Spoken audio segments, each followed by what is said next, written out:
Hey guys, welcome back to your family. അങ്ങനെ ഏകദേശം 3.5 മാസത്തിന് ശേഷമാണ് കേട്ടോ നമ്മൾ ലോങ് വീഡിയോസ് ഒക്കെ ഇടുന്നത്. നമ്മുടെ ലാസ്റ്റ് വീഡിയോ കണ്ടിട്ടുള്ളവർക്ക് മനസ്സിലാവും നമ്മൾ എന്തുകൊണ്ടാണ് വീഡിയോസ് ഒക്കെ ഇടാത്തതെന്നുള്ളത്. ആ ഒരു മിസ്കാരേജിന് ശേഷം നമ്മൾ നല്ല രീതിക്ക് ഡിപ്രസ്ഡ് ആയിരുന്നു കേട്ടോ. എനിക്ക് ലോങ് വീഡിയോ ഇടണം എന്നൊക്കെ ആഗ്രഹമുണ്ട്, പക്ഷേ എനിക്ക് എന്താ പറയേണ്ടതെന്നുള്ളൊരു മൈൻഡോ കാര്യങ്ങളോ ഒന്നും ഇല്ലായിരുന്നു കേട്ടോ. എല്ലാ ദിവസവും വീഡിയോസ് ഒക്കെ എടുക്കും, പക്ഷേ ഡബ് ചെയ്യാറാകുമ്പോഴത്തേക്ക് എനിക്ക് പറയാനായിട്ട് എന്തോ വേർഡ്സ് ഒന്നും കിട്ടുന്നില്ലായിരുന്നു കേട്ടോ. നല്ല രീതിക്ക് ഏകദേശം ഡിപ്രസ്ഡ് ആയിരുന്നു. പിന്നെ മുന്നത്തെ വീഡിയോയിലൊക്കെ പറഞ്ഞിട്ടുള്ള പോലെ അതിക്കൊണ്ട് ചെറിയ സ്പീച്ച് ഡിലേ കാര്യങ്ങളൊക്കെ ഉണ്ടായിരുന്നു കേട്ടോ. അപ്പോൾ അതുകൊണ്ട് എല്ലാം കൂടെ വന്നിട്ട് നമുക്കൊരു മെന്റലി ഫിസിക്കലി ഒക്കെ അല്ലാത്ത അവസ്ഥയായിരുന്നു കേട്ടോ. ആ ഒരു ടൈം തൊട്ടിട്ട് ഇപ്പം ഞാൻ ഈ വ്ളോഗ് എഡിറ്റ് ചെയ്യുന്ന ടൈം വരെ എനിക്ക് നല്ലൊരു ചേഞ്ച് ഉണ്ടാക്കിയിട്ടുണ്ട്. കാരണം ആ ചേഞ്ചിന് എന്നെ ശരിക്കും ഹെൽപ്പ് ചെയ്ത് നിർവ്വാണ ലൈഫ് പാത്താണ് കേട്ടോ. ശരിക്കും ഞാൻ എൻ്റെ ഒരു ഫ്രണ്ട് സജസ്റ്റ് ചെയ്തിട്ടാണ് ആദ്യക്കുട്ടിനെ കൊണ്ട് അവിടെ പോകുന്നത്. പക്ഷെ അവനെ കാണിച്ചതിലും കൂടുതൽ എൻ്റെ ഒരു ലൈഫാണ് കേട്ടോ അവിടെ ചേഞ്ച് ആയിട്ടുണ്ടായിരുന്നത്. കാരണം അത്രത്തോളം ഡിപ്രസ്ഡ് ആയിട്ടിരുന്ന എനിക്ക് നല്ലൊരു ചേഞ്ചാണ് അവിടെ പോയ പിന്നെ ഉണ്ടായത്. അതിലോട്ടൊക്കെ ഡീറ്റെയിൽ ആയിട്ട് പോകുന്നതിന് മുന്നേ തന്നെ പറയാം കേട്ടോ. നിർവ്വാണ എന്ന് വെച്ച് കഴിഞ്ഞാൽ നമ്മുടെ കൊച്ചിയിൽ തന്നെ one of the best health counsellors ആണ് കേട്ടോ. അവിടെ ചെല്ലുമ്പോൾ തന്നെ നമ്മളെ വെൽക്കം ചെയ്യുന്ന നമ്മുടെ അവിടുത്തെ സൈക്കോളജിസ്റ്റിൻ്റെ ഒക്കെ ഒരു സ്മൈലിംഗ് ഫേസ് ആണ് കേട്ടോ. കാരണം അത് കാണുമ്പോൾ തന്നെ നമുക്കൊരു പോസിറ്റീവ് എനർജി ഫീൽ ചെയ്യും.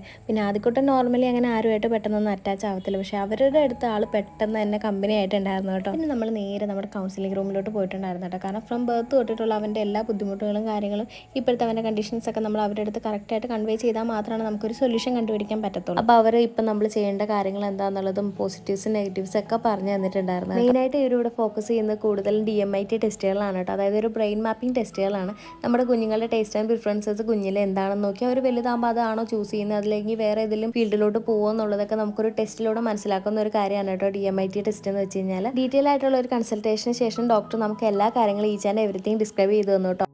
ബ്രെയിൻ മാപ്പിംഗ് ടെസ്റ്റ് നമ്മൾ ഇവിടെ ക്ലയൻസ് വരുന്ന സമയത്ത് ഫസ്റ്റ് നമ്മൾ പറഞ്ഞ പോലെ ആദ്യത്തെ റൗണ്ട് ഒരു അനാലിസിസ് ആയിരിക്കും. ആ അനാലിസിസ് കഴിഞ്ഞിട്ടാണ് അവർക്ക് കൗൺസിലിംഗ് ആണോ തെറാപ്പി ആണോ അതുപോലെയുള്ള ആപ്റ്റിറ്റ്യൂഡ് ടെസ്റ്റുകൾ ചെയ്യണോ അല്ലെങ്കിൽ ബ്രെയിൻ മാപ്പിംഗ് ടെസ്റ്റിലേക്ക് പോകണോ എന്നുള്ളത് നമ്മൾ ഡിസൈഡ് ചെയ്യാം. അപ്പം ഈ ബ്രെയിൻ മാപ്പിംഗ് ടെസ്റ്റ് ചെയ്യുകയാണെങ്കിൽ ഏജ് നോക്കുകയാണെങ്കിൽ നമുക്ക് 5 എബവ് വേണം എന്നാണ്. ബ്രെയിൻ ഡെവലപ്മെന്റ് കംപ്ലീറ്റ് 5 ഏജിന് എബവ് ഉള്ള ആർക്ക് വേണമെങ്കിലും ചെയ്യാം. അപ്പൊ ഇവിടെ വരുന്ന ഒരു കരിയർ സ്വിച്ച് ചെയ്യാൻ ആഗ്രഹിക്കുന്നവർ ഈ ടെസ്റ്റ് ചെയ്യാറുണ്ട്. പഠനത്തിൽ ലേണിംഗ് ഡിസബിലിറ്റീസ് ഉള്ളവർ ഈ ടെസ്റ്റ് ചെയ്ത് നോക്കാറുണ്ട്. പേഴ്സണാലിറ്റി ഡിസോർഡർ, പേഴ്സണാലിറ്റി ഇഷ്യൂസ്, ഭയങ്കര വാശി, ഇമോഷൻ ഭയങ്കര കൂടുതലായിട്ടുള്ളവരൊക്കെ ഈ ടെസ്റ്റ് ചെയ്യാറുണ്ട്. അപ്പൊ ഇതിന്റെ ഒരു SWOT അനാലിസിസ് എന്ന് പറയാം. നമ്മുടെ ഒരു സ്ട്രെങ്ത്തും വീക്ക്നെസ്സും ഓപ്പർച്യൂണിറ്റിയും ത്രെറ്റ് നമ്മൾ ഐഡന്റിഫൈ ചെയ്യുക. നമ്മൾ എപ്പോഴും ഈ SWOT അനാലിസിസ് എടുക്കുക റിസ്യൂമി പ്രിപ്പയർ ചെയ്യുമ്പോൾ നമ്മുടെ കമ്മ്യൂണിക്കേഷൻ അതൊക്കെ വന്നതാണ് നമ്മുടെ സ്ട്രെങ്ത്തും വീക്ക്നെസ്സും നമ്മൾ എഴുതുക. പക്ഷെ അതിന് മുൻപേ നമ്മൾ നമ്മുടെ സ്ട്രെങ്ത് ആൻഡ് വീക്ക്നെസ് ഐഡന്റിഫൈ ചെയ്ത ഓരോ സിറ്റുവേഷൻ വരുമ്പോഴും അത് ഹാൻഡിൽ ചെയ്യാൻ നമുക്ക് കുറച്ചുകൂടി ഈസി ആയിരിക്കും. ഇപ്പൊ പാരന്റ്സ് എന്നുള്ള രീതിയിൽ നിങ്ങൾക്ക് നിങ്ങളുടെ കുട്ടീനെ മനസ്സിലാക്കി കഴിഞ്ഞു കഴിഞ്ഞാൽ അവരെ ഓരോ ഘട്ടത്തിലും വളർത്തിയെടുക്കുമ്പോൾ പഠിപ്പിക്കുന്ന കാര്യത്തിലായാലും അവരുടെ സ്വഭാവം മാറുമ്പോഴായാലും അല്ലെങ്കിൽ അവരുടെ ഒരു മെച്യൂരിറ്റി സ്റ്റേജിലേക്ക് കയറുമ്പോഴൊക്കെ പേഴ്സണാലിറ്റി ഡെവലപ്പ് ആകുമ്പോഴൊക്കെ നിങ്ങൾക്ക് ഒരുപാട് അത് ഹെൽപ്ഫുൾ ആവും. അതേപോലെ ഇവർക്കും അത് ചില പിള്ളേർക്കൊക്കെ ഉണ്ടാവും എത്ര വായിച്ചാലും ഓർമ്മയിൽ നിൽക്കില്ല. ചിലപ്പോൾ ലെറ്റേഴ്സ് അങ്ങോട്ടും കൂടി മാറി എഴുതുക. ഇപ്പൊ ബീന്ന് വരും ഡീന്ന് എഴുതുക, തലതിരിഞ്ഞ് എഴുതുക, അങ്ങനെയൊക്കെ വരും. ഇപ്പം എത്ര ഹാർഡ് വർക്ക് എടുത്താലും ചിലപ്പോൾ അതിന് റിസൾട്ട് കിട്ടാത്ത പിള്ളേരുണ്ട്. എക്സാമിന്റെ സമയത്ത് സ്റ്റക്ക് ആയി പോവാ. പക്ഷെ പാരന്റ്സിന് അവിടെ എന്ത് ചെയ്യണം എന്നറിയാതെ അവരും അവിടെ സ്റ്റക്ക് ആവുകയാണ്. അപ്പൊ ആ സമയത്ത് ഇത് ചെയ്യുമ്പോൾ ചിലപ്പോൾ അവരുടെ സ്കില്ലിൽ മോട്ടോർ സ്കിൽസിൽ എന്തെങ്കിലും വേരിയേഷൻ ഉണ്ടാവും. ചിലപ്പോൾ അവരുടെ ലോജിക്കൽ എബിലിറ്റി കുറവായിരിക്കും. ഫോർ എക്സാമ്പിൾ മാത്സ് പഠിക്കുന്ന ഒരു കുട്ടിക്ക് റീസണിങ് എബിലിറ്റി നല്ലപോലെ ഉണ്ടെങ്കിൽ ഇൻഡയറക്ട് ക്വസ്റ്റ്യൻസ് ഒക്കെ വന്നാൽ അതിനെ ക്രാക്ക് ചെയ്യാൻ പറ്റുള്ളൂ. അല്ലാന്നുണ്ടെങ്കിൽ അവർ ഓട്ടോമാറ്റിക്കലി അവിടെ സ്റ്റക്ക് ആക്കണം. അവർ ആ പഠിച്ച പാറ്റേൺ അല്ല ക്വസ്റ്റ്യൻ പേപ്പറിൽ വരുന്നെങ്കിൽ അവർക്ക് ഒന്നും മുന്നോട്ട് എഴുതാൻ പറ്റില്ല. പിന്നെ ഒബ്സർവ് ചെയ്ത് പഠിക്കുന്ന പിള്ളേരാണെങ്കിൽ പോലും ബൈഹാർട്ട് ചെയ്യുന്ന കുട്ടികളുണ്ട്. അപ്പൊ ബൈഹാർട്ട് ചെയ്ത് പഠിച്ചു കഴിഞ്ഞിട്ട് ആ കുട്ടിയുടെ ശരിക്കുള്ള സ്കിൽ ഒബ്സർവേഷൻ ആണെങ്കിൽ ചിലപ്പോൾ ഒബ്സർവ് ചെയ്ത് കഴിഞ്ഞ് പഠിക്കുന്ന ആ ഒരു പെർഫോമൻസ് ലെവൽ ആയിരിക്കില്ല ഈ ബൈഹാർട്ട് ചെയ്യുമ്പോൾ അവർക്ക് അച്ചീവ് ചെയ്യാൻ പറ്റുക. അപ്പൊ ഇതൊക്കെ അനലൈസ് ചെയ്യുമ്പോൾ എല്ലാ ഏജ് കാറ്റഗറിയിലുള്ള ആൾക്കാർക്കും അതിൻ്റെതായ ബെനിഫിറ്റ്സ് ആണ് ഈ ടെസ്റ്റിലൂടെ അവർക്ക് കിട്ടുക എന്നുള്ളതാണ്. ഓരോരുത്തർക്കും ഓരോ രീതിയിലാണ് ഇതിന്റെ ലെവൽ പോവുക. നമ്മൾ ഈ ടെസ്റ്റ് ചെയ്യുമ്പോൾ ഈ ഫിംഗർ പ്രിന്റും ബ്രെയിനുമായിട്ടുള്ള കണക്ഷൻ എങ്ങനെ വർക്ക് ആവുന്നത്? ആക്ച്വലി ഫിംഗർ പ്രിന്റ്സ് എന്ന് പറയുന്ന ഒരു സംഭവം നമ്മുടെ ബ്രെയിൻ ഡെവലപ്മെന്റ്, അതായത് പ്രഗ്നൻസി സ്റ്റേറ്റിൽ 13th വീക്കിൽ ബ്രെയിൻ ഡെവലപ്മെന്റ് നടക്കുന്നതിന്റെ പാരലൽ തന്നെ നടക്കുന്ന ഒരു കാര്യമാണ് ഫിംഗർ പ്രിന്റ്സ് ഫോർമേഷൻ. പലപ്പോഴും ബ്രെയിൻ കംപ്ലീറ്റ് ആയിട്ട് ഡെവലപ്ഡ് ആവാത്ത കുട്ടികളിൽ നോക്കുമ്പോൾ ഫിംഗർ പ്രിന്റ്സിന്റെ ആബ്സെൻസ് ഉണ്ടായി. അപ്പൊ അതിന്റെ സ്റ്റഡിയിൽ നിന്നാണ് മനസ്സിലായത് ഫിംഗർ പ്രിന്റ്സും ബ്രെയിൻ ലോക്സും തമ്മിൽ കണക്ഷൻ ആണ്. നമുക്ക് ശരിക്കും പറഞ്ഞാൽ ഈ ഒരു ടെസ്റ്റ് എടുക്കുമ്പോൾ നമുക്കത് നമ്മളൊരു എമൗണ്ട് മുടക്കിയിട്ടായിരിക്കുമല്ലോ ചെയ്യുന്നത്. അപ്പം പലർക്കും അത് അഫോർഡബിൾ ആവില്ല. അപ്പൊ അഫോർഡബിൾ ആയിട്ടുള്ളത് ചെയ്യുമ്പോഴത്തേക്കും നമുക്ക് റിലയബിൾ ആണെന്ന് പറയാൻ പറ്റും. തീർച്ചയായിട്ടും റിലയബിൾ ആണ്. നമ്മൾ ഇവിടെ ചെയ്യുന്നത് ഒരു US പേറ്റന്റ്ഷിപ്പിലാണ്. ഫസ്റ്റ് ഓഫ് ഓൾ ഈ ഒരു ടെസ്റ്റ് എന്ന് പറയുന്നത് സയന്റിഫിക് റെഫറൻസ് മെത്തേഡ് ആണ്. ഡോക്ടർ ഹെറോൾഡ് കിമിൻസ് എന്ന് പറയുന്നൊരു ഡോക്ടറാണ് ഇത് ഡിസ്കവർ ചെയ്തിട്ടുള്ളത്. അപ്പോൾ ഇത് വളരെയധികം നമുക്ക് സയന്റിഫിക്കലി റെഫറൻസ് മെത്തേഡായിട്ട് തന്നെ ഉപയോഗിക്കാൻ പറ്റുന്നതാണ്. ഡെവലപ്ഡ് കൺട്രീസിലൊക്കെ ഉപയോഗിക്കുന്നതാണ്. US ഉപയോഗിക്കുന്നുണ്ട്, ജർമ്മനി, സ്വീഡൻ, ജപ്പാൻ, ചൈന ഇങ്ങനെയുള്ള സ്ഥലത്തൊക്കെ ഒരുപാട് വർഷങ്ങളായിട്ട് ഉപയോഗിക്കുന്നതാണ്. ഒളിമ്പിക്സിന്റെ അകത്ത് സൈക്കോമോട്ടർ സ്കിൽസ് തിരിച്ചറിയാൻ വേണ്ടി ഒളിമ്പിക്സിലെ കണ്ടസ്റ്റൻസിന് ഈ ടെസ്റ്റ് ഉപയോഗിക്കുന്നുണ്ട് ഇപ്പോഴും. അപ്പൊ അതും ഒരു റിലവന്റ് ആണ് എന്നുള്ളതിന്റെ ഒരു പ്രൂഫാണ്. നമ്മൾ തന്നെ ഇവിടെ ഒരു മോർ ദാൻ 1500 ആൾക്കാർക്ക് ഈ ടെസ്റ്റ് ചെയ്തിട്ടുണ്ട്.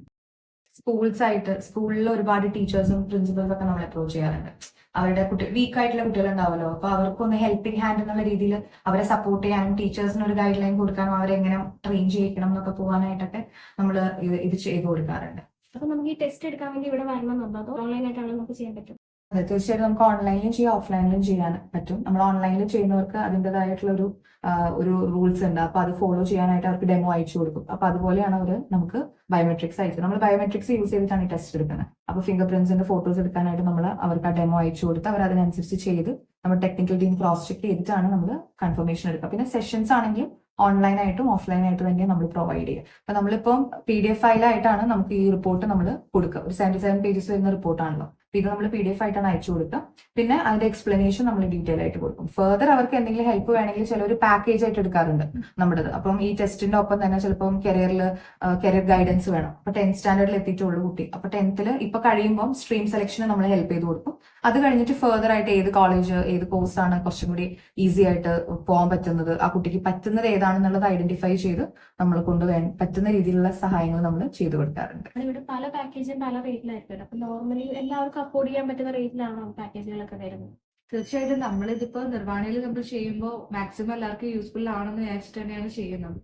അപ്പോൾ ഒരു ടെസ്റ്റിന്റെ റേറ്റ് എന്ന് പറയുന്നത് ബിലോ 10K ആണ് വരുന്നത്. ആൻഡ് അത് ഡിപ്പെൻസ് ആയിരിക്കും ഓരോ ഇൻഡിവിജ്വൽ കേസസ് അനുസരിച്ച്. ചിലപ്പോൾ ആഡ് ഓൺ ആയിട്ട് ചിലപ്പോൾ കൗൺസിലിങ്ങോ തെറാപ്പിയോ ലൈഫ് കോച്ചിങ്ങോ ഒക്കെ വേണ്ടവരുണ്ടാവും, ജസ്റ്റ് റിപ്പോർട്ട് മാത്രമല്ലാതെ. അപ്പോൾ റിപ്പോർട്ട് ആക്ച്വലി നമ്മൾ റിപ്പോർട്ട് പ്ലസ് കൗൺസിലിംഗ് ആയിട്ടാണ് കൊടുക്കുന്നത്. അതിനൊരു 10K ബിലോ ആയിട്ടാണ് അതിന്റെ ചാർജ് വരുന്നത്. അങ്ങനെ ഈ ടെസ്റ്റിനെ കുറിച്ചുള്ള ഈച്ച് ആൻഡ് എവറിത്തിങ് നമുക്ക് ഡോക്ടേഴ്സ് കറക്റ്റായിട്ട് ഡിസ്ക്രൈബ് ചെയ്ത് തന്നിട്ടുണ്ടായിരുന്നു കേട്ടോ. പിന്നെ ഇത് മാത്രമല്ല കൗൺസിലിംഗ് കരിയർ ഗൈഡൻസ് ഒക്കെ നമുക്കിവിടെ ചെയ്തു തരുന്നുണ്ട്. ഇപ്പോൾ ഒരു കറന്റ് ജോബ് ചെയ്യുന്ന ആളാണെങ്കിൽ അവർക്ക് അവരുടെ ജോബ് സ്വിച്ച് ചെയ്യണമെങ്കിലോ എന്തെങ്കിലും ഡൗട്ട്സും കാര്യങ്ങളൊക്കെ വരികയാണ്, മൈൻഡ് ആകെ ഡിസ്റ്റർബ്ഡ് ആയിട്ടുള്ള അവസ്ഥയാണെങ്കിൽ അതിനൊക്കെ കറക്റ്റ് ആയിട്ടുള്ള സൊല്യൂഷൻ ഇവരുടെ അടുത്തുണ്ട് കേട്ടോ. അതുപോലെ തന്നെ ഒരു DMIT ടെസ്റ്റിൻ്റെ റിസൾട്ട് ആയിട്ട് വരുന്ന ഒരു ബുക്ക്ലെറ്റ് നമ്മളെ കാണിച്ചു തന്നിട്ടുണ്ടായിരുന്നു. നമ്മുടെയൊക്കെ മക്കളുടെ ഫ്യൂച്ചറിൻ്റെ കാര്യത്തിൽ എന്തെങ്കിലും കൺഫ്യൂഷൻസ് ഉണ്ടാവുകയാണെങ്കിൽ നമുക്ക് കറക്റ്റായിട്ട് ഇവരെ കോൺടാക്ട് ചെയ്ത് കഴിഞ്ഞാൽ ഒരുപാട് കാര്യങ്ങൾക്ക് സൊല്യൂഷൻ നമുക്ക് കണ്ടുപിടിക്കാൻ പറ്റും. ഇവിടെ വന്ന് നമ്മുടെ ആദ്യക്കുട്ടിൻ്റെ കാര്യങ്ങൾക്കാണെങ്കിൽ പോലും എൻ്റെ ഡിപ്രഷൻസും വിഷമങ്ങളും കാര്യങ്ങളൊക്കെ അവരുടെ അടുത്ത് ഷെയർ ചെയ്തപ്പോൾ എനിക്ക് നല്ലൊരു സൊല്യൂഷനും നല്ലൊരു റിലീഫും കിട്ടിയിട്ടുണ്ടായിരുന്നു കേട്ടോ. അപ്പോൾ അവരെ കോൺടാക്ട് ചെയ്യാനുള്ള ഡീറ്റെയിൽസും കാര്യങ്ങളൊക്കെ ഞാൻ ഡിസ്ക്രിപ്ഷനിൽ കൊടുത്തിട്ടുണ്ട് കേട്ടോ.